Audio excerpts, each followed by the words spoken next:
Muy buenos días a todos. Es un gusto poder estar con ustedes nuevamente en este domingo 20 de septiembre y esperando que Dios realmente sea hablándonos hoy. Quisiera empezar con una pequeña oración por nuestro país. Sabemos que estamos viviendo tiempos difíciles ahora, tanto con el COVID y ya estamos en la recta final también de las elecciones, ¿no?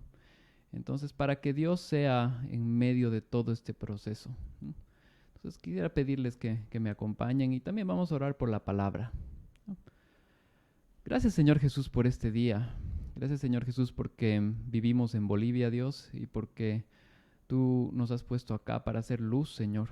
Señor Jesús, yo te pido por este país, te pido por todo lo que se está viviendo y por todo lo que se va a vivir, Señor. Que al margen de los políticos o intereses personales, tú seas bendiciendo nuestra patria y dándole estabilidad, Señor. Ayúdanos a hacer luz en medio de ella, Señor, y sé tú guiándonos para tomar buenas decisiones y sé tú poniendo autoridades que te teman, Señor. Gracias, Señor Jesús, por eso. Te pido, Dios, que nos ayudes y que ayudes a este país para que pueda salir adelante, Señor Jesús, para que todo este proceso continúe, Señor, y que todo lo que eh, tú estás haciendo, tú lo continúes haciendo, Señor, y nos ayudes a poder vivir en paz, Señor. Gracias, Señor Jesús. En tu nombre, amén. Bueno, he querido iniciar con una oración por el país, principalmente porque pienso que todos debemos hacerlo y esto es diario. No estamos viviendo tiempos normales. Es la primera vez en mi historia y yo creo que en la de todos los que me escuchan que estamos viviendo un coronavirus, algo así como este enclaustramiento. Y ahora se está mezclando con las elecciones y hay muchas cosas de por medio, ¿no? Entonces realmente necesitamos conjuntamente orar y orar a diario. Quiero animarles a que lo hagamos y hagamos en todo tiempo. Hoy día vamos a compartir un salmo.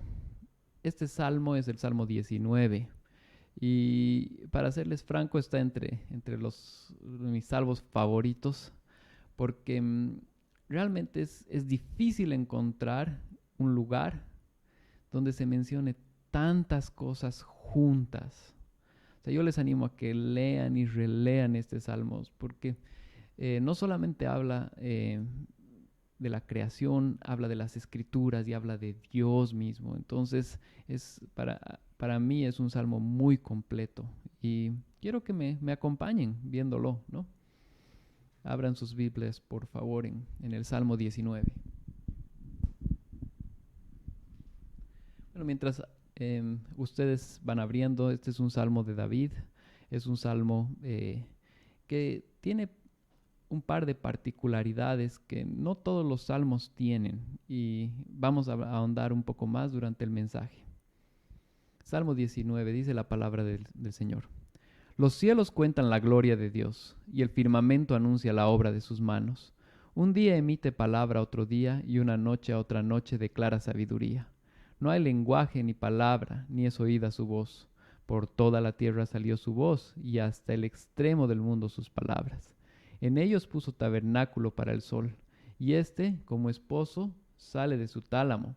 Se alegra cual gigante para correr el camino. De un extremo de los cielos es su salida, y su curso hasta el término de ellos, y nada hay que se esconda de su calor. La ley de Jehová es perfecta, que convierte el alma. El testimonio de Jehová es fiel, que hace sabio al sencillo.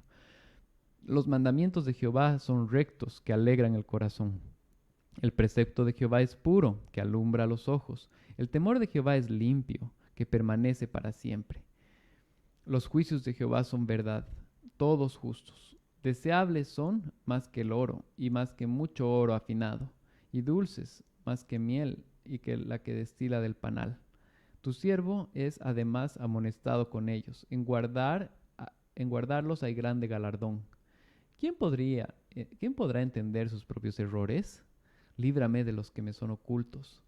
Perse- Preserva también a tu siervo de las soberbias, que no se enseñoreen de mí. Entonces seré íntegro y estaré limpio de gran rebelión. Sean gratos los dichos de mi boca y la meditación de mi corazón delante de ti, oh Jehová, roca mía y redentor mío. Déjeme hacer una pequeña oración por esta palabra para que realmente entre en nuestro corazón y nos transforme. Gracias, Señor, por esta palabra. Gracias por este mensaje tan completo, Señor. Te pido que realmente esto haga una obra en nuestro corazón y en nuestras vidas, Dios. Amén. Bueno, como les decía, este salmo me parece uno de los más completos porque en sí está compuesto por alabanza, pero también sabiduría. Es interesante porque los salmos tenían un propósito y cuando uno estudia los salmos va a encontrar salmos de con diferentes propósitos, ¿no? Pero antes de entrar a fondo en esto, yo quisiera hablar sobre algo común, que son las señales de tránsito. Si ustedes ven una señal de tránsito, estas señales de tránsito por lo general son universales. Yo sé que puede haber variaciones, pero generalmente vemos una señal de tránsito y ya sabemos a qué se refiere y qué nos dice. Y para ser más específicos, el semáforo. El semáforo es una señal universal, la que permite el semáforo que un auto pueda saber cuándo tiene que avanzar, cuándo tiene que detenerse, y esto ayuda a los peatones y en sí ha sido creado para dirigir.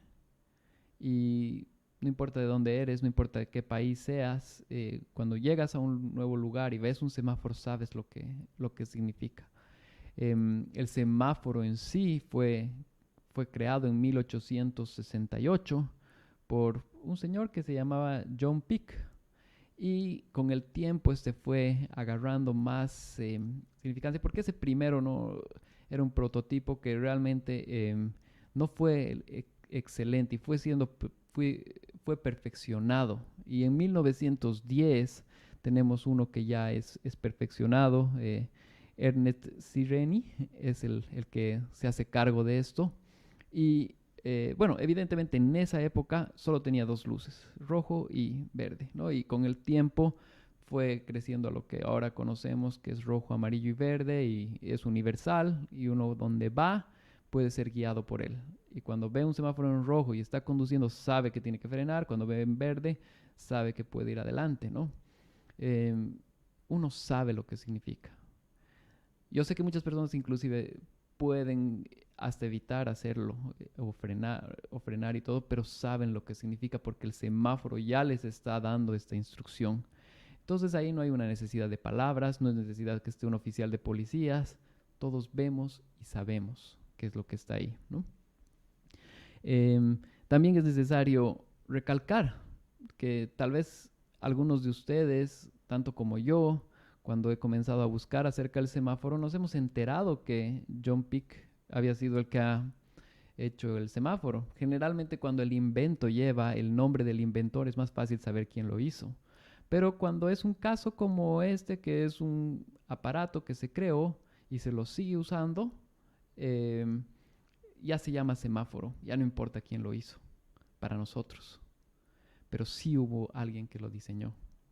Entonces, es interesante ver ese principio, porque el semáforo es fundamental para el día de hoy, para que no existan accidentes. Avenidas muy grandes lo necesitan con urgencia, porque si no realmente hubieran accidentes, hubieran peatones muertos todos los días, más de lo que ya hay. Pero no sabemos quién lo hizo, o no nos importa quién lo hizo. Cuando vamos a entrar a la palabra de Dios hoy día, nos vamos a dar cuenta que el Señor ha dejado muchas cosas hechas y dichas. Pero la creación no siempre le reconoce de eso. Cuando nos encontramos con un salmo así que dice, los cielos cuentan la gloria de Dios, los cielos están hablando del Creador. Pero muchas veces vemos los cielos, admiramos la creación, pero nos olvidamos del Creador. Este salmo nos tiene que llevar a reconocer quién es el Creador y qué es lo que ha hecho, ¿no? Entonces, quiero darles una frase. Si perdemos de vista la creación y las escrituras, no vamos a escuchar al Creador que está gritando su existencia. Un Dios que se revela para transformarnos. Acuérdense de esa frase. Dios es un Dios que se revela para transformarnos. Hoy vamos a ver cómo toda la creación de Dios y su palabra revelan al Dios verdadero para poder transformarnos. Entonces, acordémonos de ese principio. Hay un Dios, hay una creación. Tenemos que reconocerla. Él la ha hecho, ¿no? Punto número 1 es, Dios se revela por medio de la creación. Entonces, para los que quiero dar un poco de énfasis, ¿qué eran los salmos? Los salmos eran canciones, poemas, y bueno, estaban entre los judíos. Ellos lo usaban y los escribían para alabar, para entender, para hacer muchas cosas. Ahora, lo que vemos hoy en día es un compilado de lo que eran 5 volúmenes, le podríamos decir así, de los salmos. Los salmos eran 5 libros. El primero está desde el 1 hasta el 40 más o menos. Y ese es el que estamos viendo hoy, el volumen 1, si se podría decir así. Ahora nosotros conocemos como el libro de los salmos y están los 5 volúmenes incluidos ahí, ¿no? Cada salmo tenía un propósito. Este salmo en sí, y ahora vamos a poder ver más a detalle, está dividido en 2. Uno es el propósito de la primera parte, del 1 al 6, es un salmo de alabanza, de adoración, habla de los cielos que cuentan la gloria de Dios, habla del Creador, habla de todo eso. Y después, desde el 7 al 14, se va a transformar en un salmo de sabiduría. Los salmos de sabiduría son salmos que nos enseñan cómo vivir, que nos dicen qué deberíamos hacer, cómo deberíamos hacerlo, ¿no? Entonces, si buscamos en las escrituras, hay muchos salmos de alabanza y hay muchos salmos de sabiduría, pero este es un combo, porque tenemos tanto la alabanza como la sabiduría juntas, ¿no? Entonces, por eso les digo, me encanta este salmo, ¿no? Entonces, yendo ya un poco a detalle, en el verso 1 y 2, déjenme leerlo una vez más. Dice, los cielos cuentan la gloria de Dios y el firmamento anuncia la obra de sus manos. Un día emite palabra a otro día y una noche a otra noche declara sabiduría. Entonces es importante darnos cuenta, los cielos están gritando la gloria de Dios, están contando la gloria de Dios. Cuando uno mira al cielo, es necesario que solamente abra los ojos y se dé cuenta que existe un creador y que nosotros somos pequeños. Es necesario darnos cuenta, es el firmamento. Algo que me encanta de ver todo esto es que cuando conseguimos como creación un telescopio más grande, nos damos cuenta que la creación, que el universo es más grande, que la Tierra es más pequeña y nosotros somos más pequeños y diminutos. Es importante darnos cuenta de eso. Hasta donde realmente ha podido llegar la ciencia, el universo no tiene fin. Y solo hace falta que consiga un telescopio más grande para darse cuenta que es más grande la creación. Y que nos tomaría años luz poder llegar a cerquita. Porque realmente nosotros no podemos, ¿no? Entonces, tengamos esto en cuenta. O sea, dice, los cielos cuentan la gloria de Dios. Están diciendo que hay una gloria de Dios, que Dios ha sido creado. Y después dicen, un día a otro día declara sabiduría. Es importante ver eso. O sea, al ver la creación, nosotros deberíamos reaccionar y poder decir, ¿qué creador más grande tenemos? ¿Cómo realmente este creador es tan grande, tan omnipotente, tan omnipresente? ¿Cómo puede ser que haya algo tan perfecto? Solo con abrir los ojos. Solo con abrirlos, ¿no? Y es importante lo que dice en el verso 3 y 4. Vamos a leer hasta la primera parte del verso 4 que dice, no hay lenguaje ni palabras, ni es oída su voz. Por toda la tierra salió su voz, y hasta el extremo del mundo sus palabras. Me encanta esto, porque si lo lees por primera vez, tal vez lo podemos dejar pasar, pero hay lo que parecería una contradicción. Porque ¿qué es lo que dice? Dice, no hay lenguaje ni palabra, ni es oída su voz.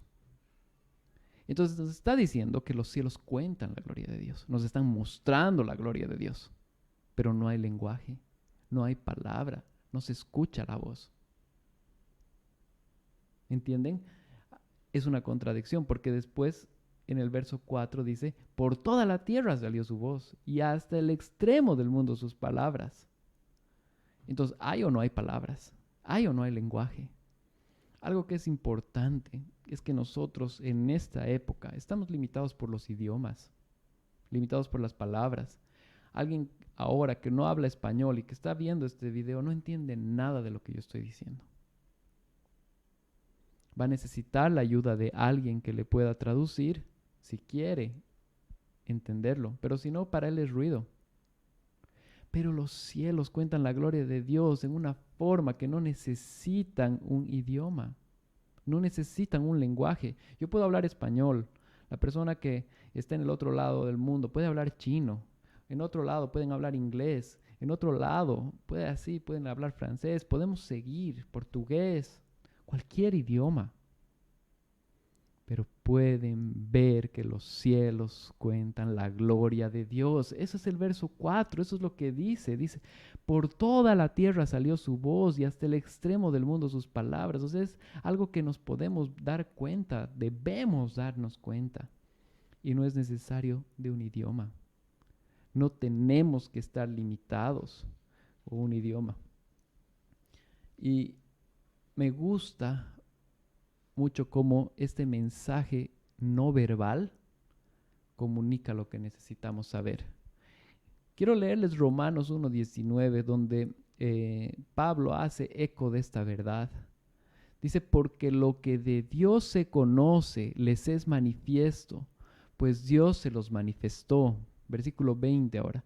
Porque las cosas invisibles de Él, su eterno poder y deidad, se hacen claramente visibles desde la creación del mundo, siendo entendidas por medio de las cosas hechas, de modo que no tienen excusa. ¿Qué es lo que está diciendo Pablo? Está diciendo todo ser creado por medio de la creación puede saber que existe un creador. Estudiemos un poco más corrientes filosóficas que existen hoy día.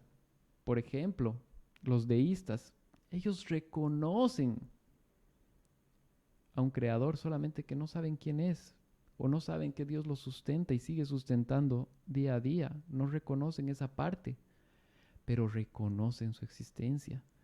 Entonces podemos ver que no hace falta ser cristiano para abrir los ojos y saber que hubo un creador ahí. Más bien se necesita más fe para creer lo contrario, que todo fue así, ¿no? Pero bueno, ese no es el tema de hoy. El tema de hoy es que los cielos sí cuentan la gloria de Dios, que todo se puede ver a través de esto.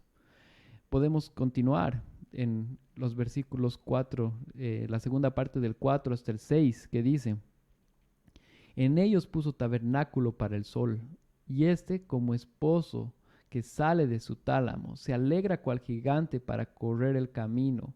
De un extremo de los cielos es su salida, y su curso hasta el término de ellos, y nada hay que se esconda de su calor. O sea, evidentemente,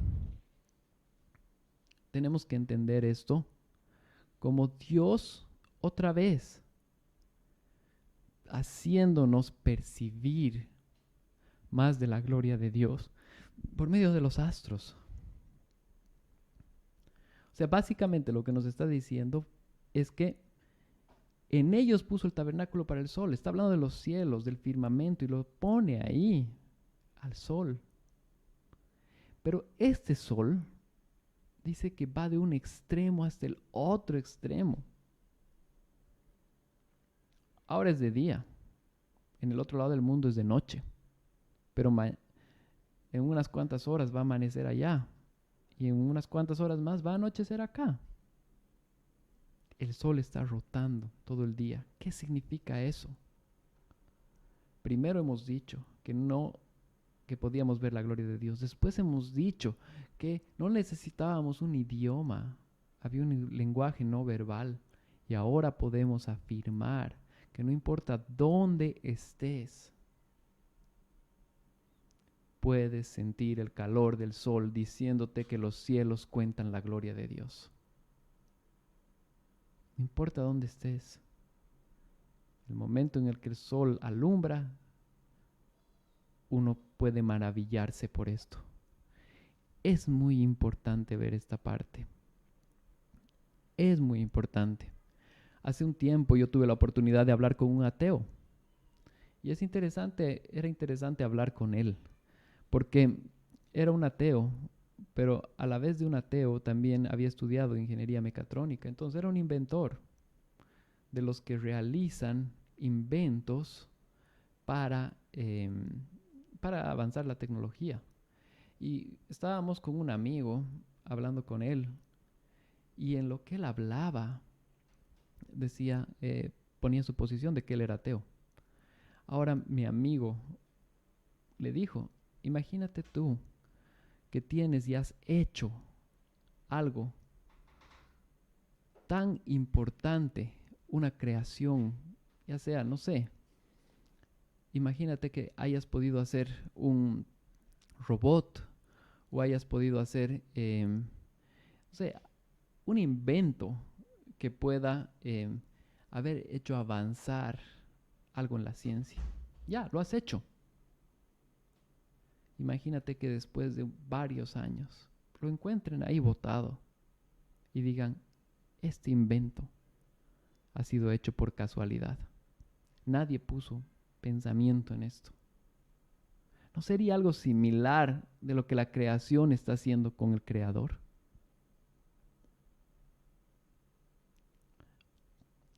En sí, en la conversación, él no pudo relacionar esos ámbitos.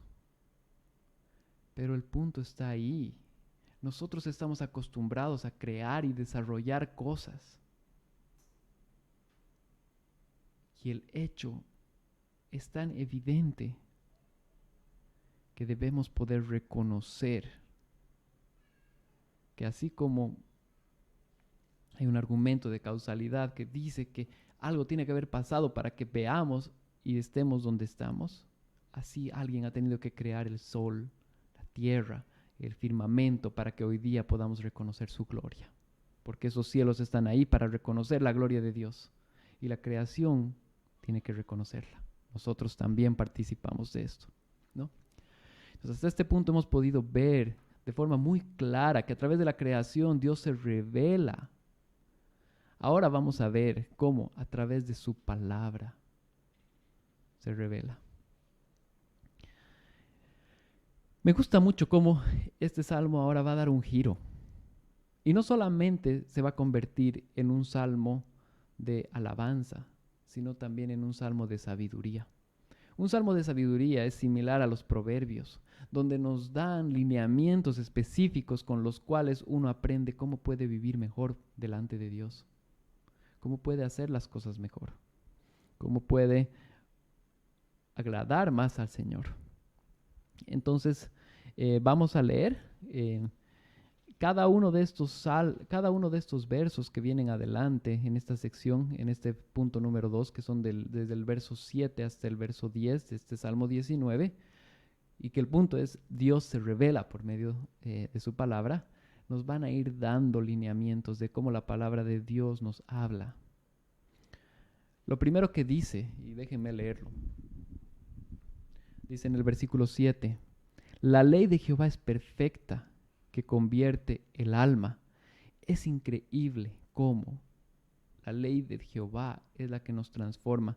Si ustedes se van al tiempo del rey David, 1000 años antes de Cristo, ustedes van a poder saber que la ley de Jehová, los primeros libros, los primeros 5 libros de la Biblia, eran la Biblia de David.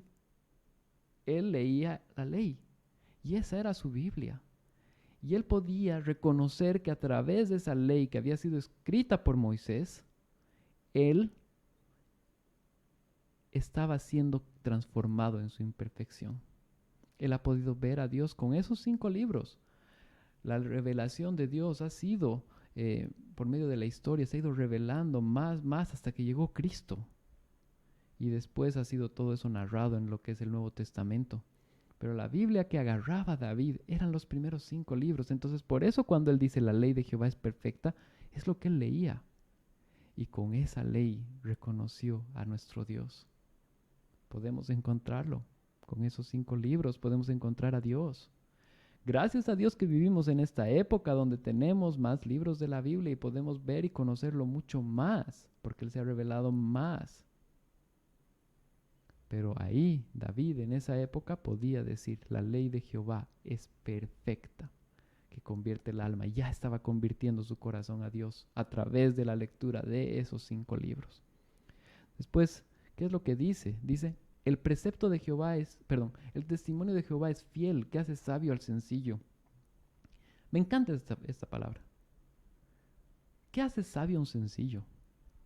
Si ustedes se ponen a pensar en nuestro medio, uno tiene que estudiar colegio, después la licenciatura, masterado, los más inteligentes llegan a los doctorados. Y esos no son personas sencillas, son personas que ya saben mucho. Aquí lo que la palabra de Dios está mostrando es que si alguien atesora la palabra de Dios y comienza a invertir en el reino de Dios, es sabio. Es sencillo. Puede ser una persona que no sabe mucho en nuestros ojos, pero ya conoce a Dios y está invirtiendo en cosas del reino y eternas. Que puede ser esta persona sencilla mucho más inteligente que una persona que tiene 2 o 3 doctorados. Evidentemente una persona que tiene más estudio igual puede ser completamente letrado en la palabra de Dios. Pero lo que la palabra de Dios está mostrando es que la inteligencia genuina y verdadera viene a través del conocimiento de Dios. Y esa es la que vale, porque vale por vida eterna. Qué poderoso versículo. El testimonio de Jehová es fiel, que hace sabio al sencillo. Una persona sencilla puede ser más inteligente que una persona letrada. ¿Qué dice después? Los mandamientos de Jehová son rectos, que alegran el corazón. Es muy interesante ver esta parte, porque cuando hablamos de que el testimonio de Jehová es recto y que puede, déjenme leerlo una vez más. Dice, los mandamientos de Jehová son rectos que alegran el corazón. Las leyes cuando están bien hechas nos alegran el corazón. Hoy en día no tenemos tristeza tras tristeza cuando vemos políticos que agarran y usan la ley a su favor y que realmente no lo hacen bien y que nos hacen daño con la ley. Pero cuando llegamos a la palabra de Dios y vemos una ley bien hecha, eso alegra nuestro corazón. Por ejemplo, yo les doy un ejemplo.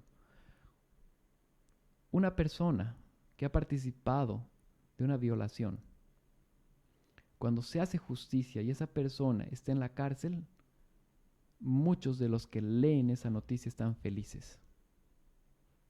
¿Por qué? Porque alegra el corazón. ¿Me entienden? Entonces, es importante entender. ¿Y qué es lo que dice acá? Acá dice que los mandamientos de Jehová son rectos que alegran el corazón, porque todos son rectos, no son leyes hasta por ahí, ¿no? Todos.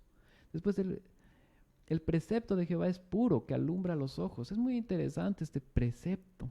Si ustedes se dan cuenta, cuando uno va al médico y te dice qué es lo que tienes que hacer, nosotros le llamamos una prescripción.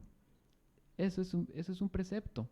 La forma en la que uno decide vivir y Dios le dice cómo debe vivir, ese es el precepto de Jehová.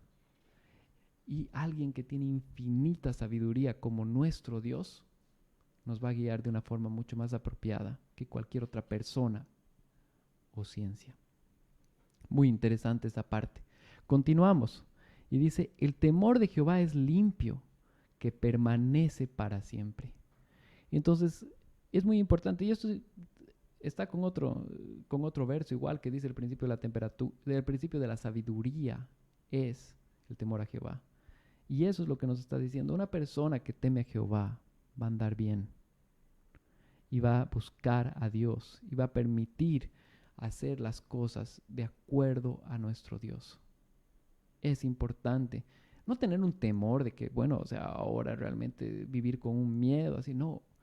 Este temor está ligado a un respeto, de saber que el creador del cielo y la tierra está reinando y que está conmigo hoy día. Entonces yo tengo temor de Dios.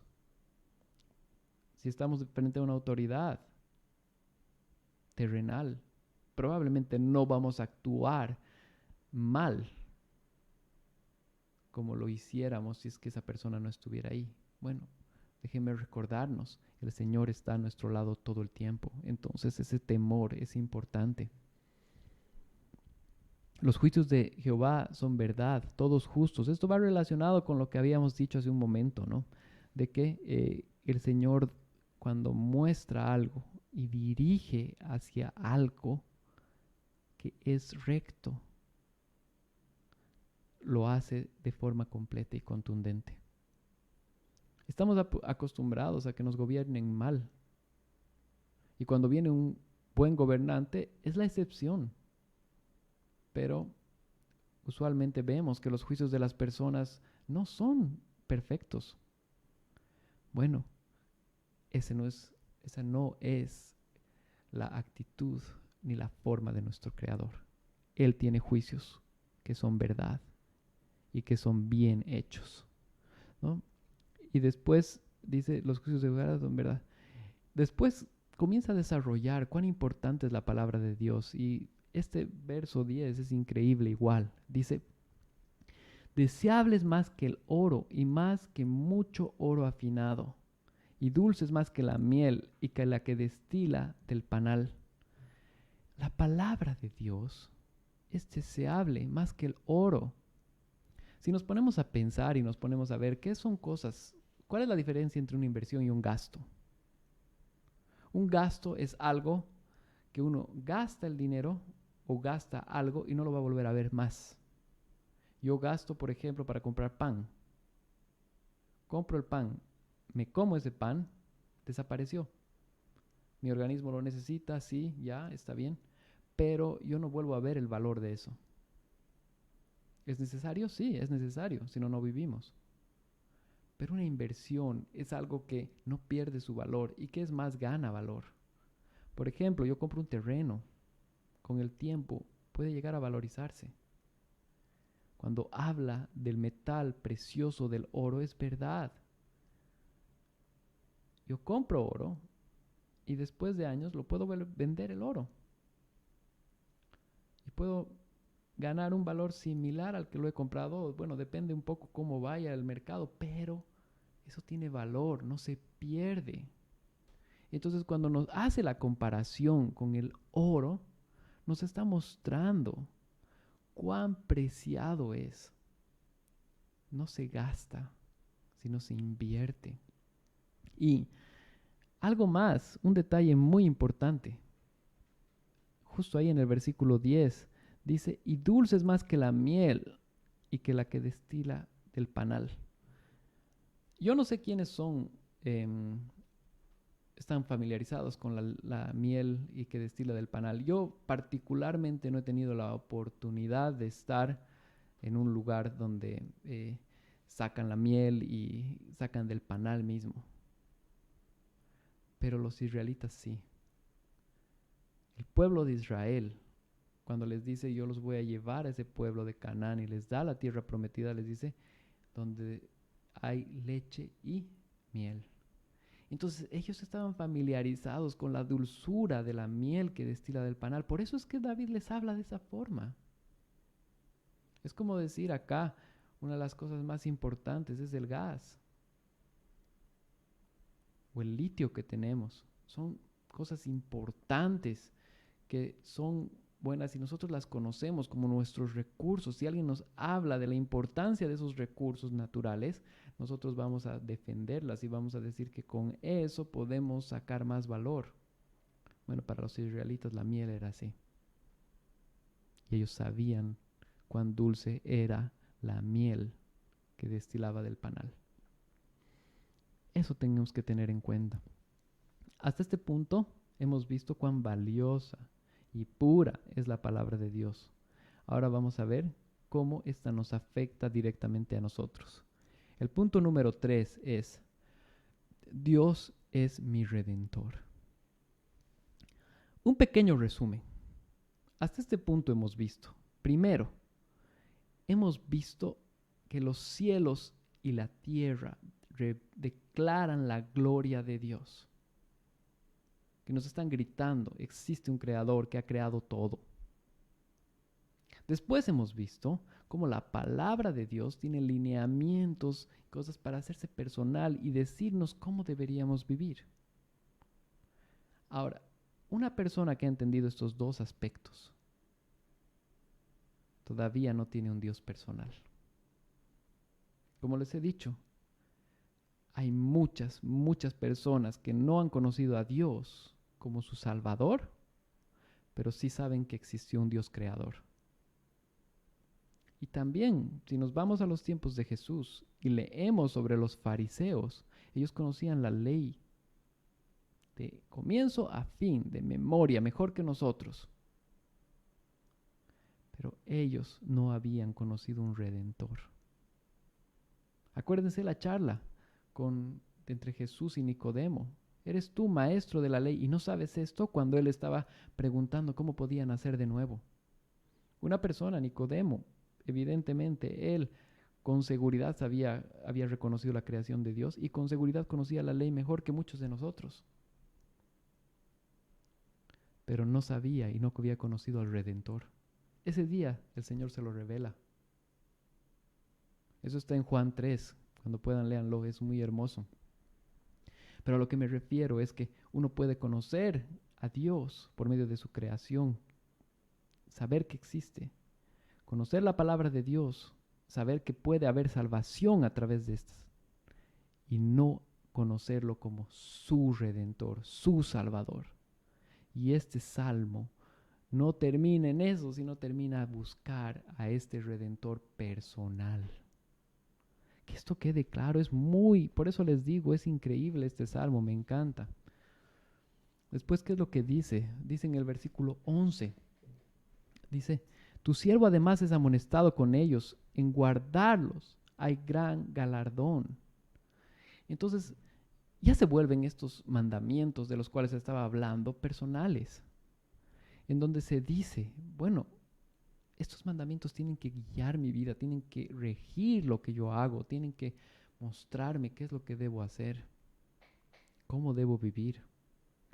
Una de las cosas que me encanta ver es que todos los equipos, máquinas, autos necesitan mantenimiento. Y ese es un mantenimiento continuo. Nosotros como cristianos también lo necesitamos con la Biblia. Por ejemplo, un auto. Un auto tiene que cambiarse el aceite sí o sí, dependiendo del modelo y cuán nuevo sea, entre 3.000 y 5.000 kilómetros. Si uno deja pasar eso, está arriesgando el motor del auto. Y el motor del auto se puede arruinar. Entonces uno tiene que saber cuántos kilómetros han dado, tiene que ver si es que no se ha caído el aceite, si sigue ahí, tiene que identificar esas cosas. Si no hay una fuga, tiene que estar muy atento, porque eso hace que el motor no se arruine. Cuando estamos en la vida cristiana, debemos conocer y buscar de Dios continuamente para que nuestra alma y nuestro corazón esté andando como Dios quiere. Este Dios creador no solamente ha hecho los cielos y la tierra, no solamente ha mandado su palabra, también cambia mi corazón. Ahí es donde lo necesitamos a diario. Y va a continuar en el versículo 12.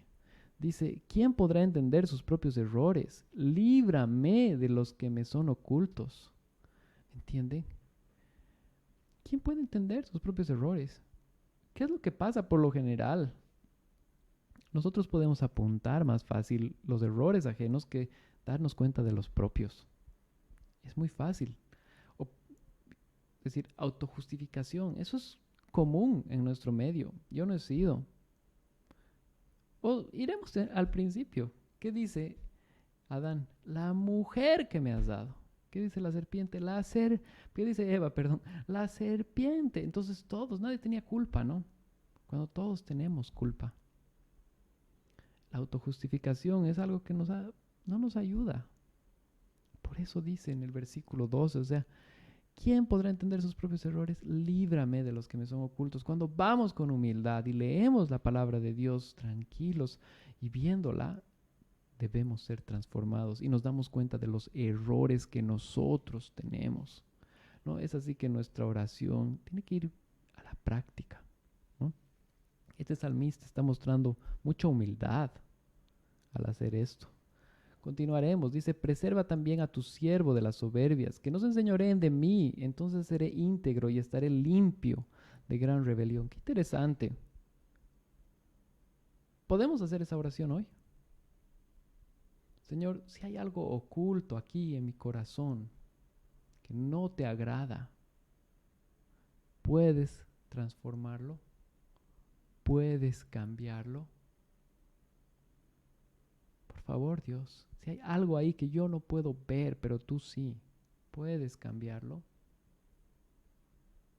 Ahí es donde debemos ir, a la cruz del Calvario y decirle, Señor, muéstrame y muéstrame los que me son ocultos. Y la forma en la que va a continuar es aún mejor. Leemos en el verso 14, dice, sean gratos los dichos de mi boca y la meditación de mi corazón delante de ti. Déjenme las últimas dos líneas para el final porque hay demasiado ahí. ¿Qué es lo que está mostrando? Está mostrando que quiere ser cambiado por Dios, que quiere quitar la soberbia. Pero no solamente está hablando de un cambio externo. Dice, sean gratos los dichos de mi boca, lo que digo, y la meditación de mi corazón delante de ti. Y no, eso, imagínense delante de Dios. Que lo que nosotros digamos, pensamos, sea grato delante de Dios. No delante de las personas. No para agradar a una persona, no para agradar a un grupo de personas, para agradar a Dios. Evidentemente ahí todo se vuelve más difícil. Pero eso es lo que la palabra de Dios nos está hablando. He dejado los últimos dos versos. Perdón, las últimas dos líneas del último verso porque quiero poner mucha atención en esto. ¿Qué dice el rey David? Oh Jehová, roca mía y redentor mío.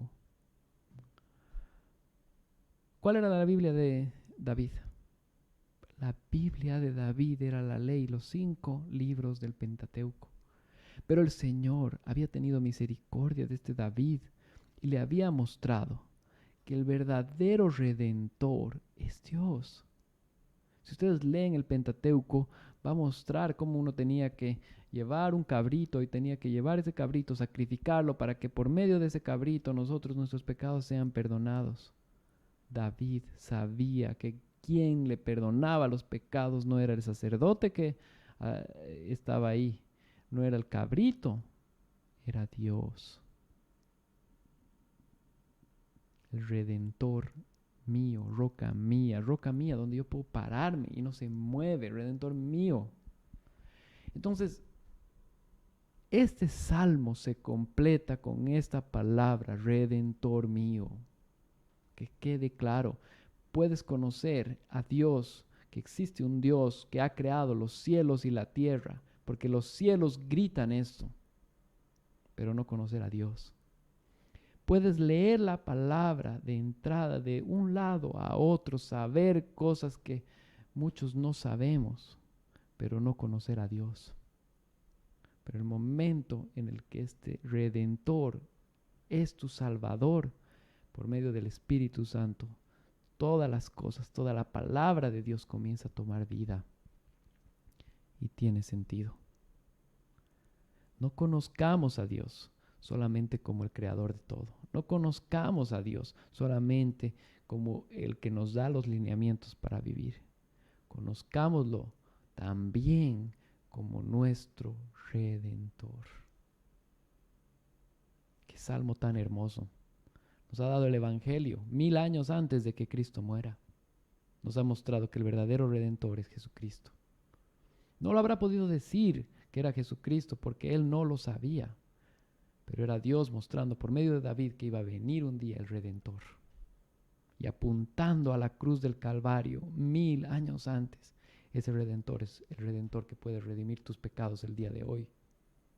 Es el Redentor que nos ha perdonado y nos ha salvado a los que reconocemos y creemos en Él.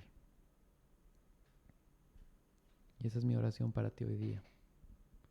De que no lo conozcas solamente como el creador de todo, que no lo conozcas solamente como el que te da lineamientos de salvación y lineamientos de vida, sino lo conozcas como tu Redentor. Lo otro también viene, pero más importante es tu Redentor. Que realmente esta palabra quede en tu corazón. Como conclusión, Dios se ha revelado por medio de su creación y su palabra para ser nuestro Salvador y Redentor. Si se ha revelado Él, era porque quería ser nuestro Salvador y Redentor. Al ver la grandeza de su creación, es imposible no verlo. Al ver las Escrituras, es imposible no conocer la esencia de quién es Él. Pero más allá de eso, al tener una reacción con Él, comenzamos a tener una relación personal y entendemos que es nuestro Redentor. Que el Señor los bendiga y que guarde esta palabra en nuestros corazones. Déjenme terminar con una oración. Gracias, Dios, por esta palabra, este salmo tan increíble. Te pido, Señor, que realmente nos ayudes a recordarlo, a conocerlo y a que podamos, Señor Jesús, atesorarlo, Señor. Gracias, Dios. En tu nombre, Señor Jesús. Amén.